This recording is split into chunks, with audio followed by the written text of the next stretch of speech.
துலாம் ராசி நண்பர்களே, இந்த மாதம் மிக மிக கவனமாக பயணிக்க வேண்டிய மாதம்.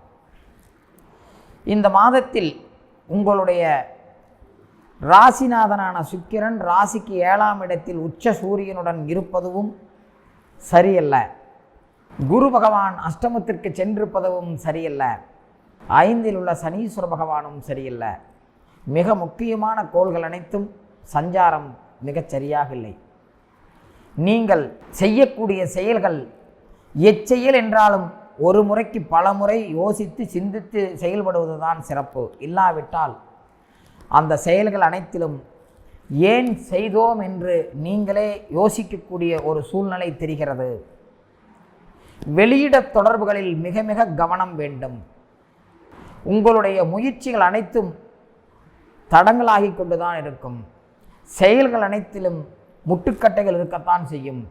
வெற்றிகள் அனைத்திலும் போராட்டங்களை காட்டத்தான் செய்யும். அதற்காக துவண்டு விட வேண்டாம். முயற்சி செய்யுங்கள், போராடுங்கள். நற்செயல்களுக்காக போராடுங்கள்.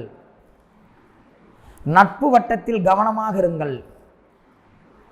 எங்கோ ஒரு சில வேண்டாத நிகழ்வுகள் இந்த மாதத்தில் உங்களை அரவணைக்க பார்க்கிறது.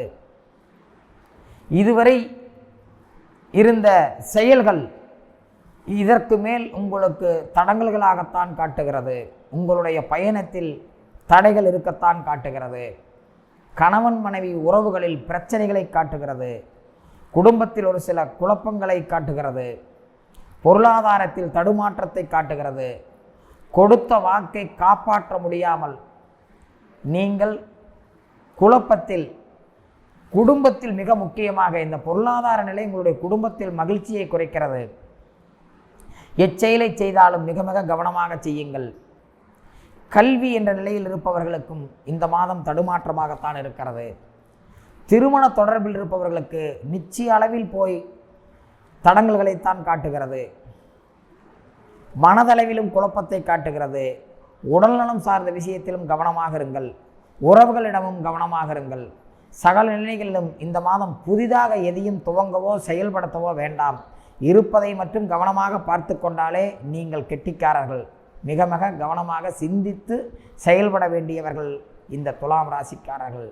இறைவன் உங்களுக்கு நற்றுணை புரியட்டும். நல்வாழ்த்துக்கள்.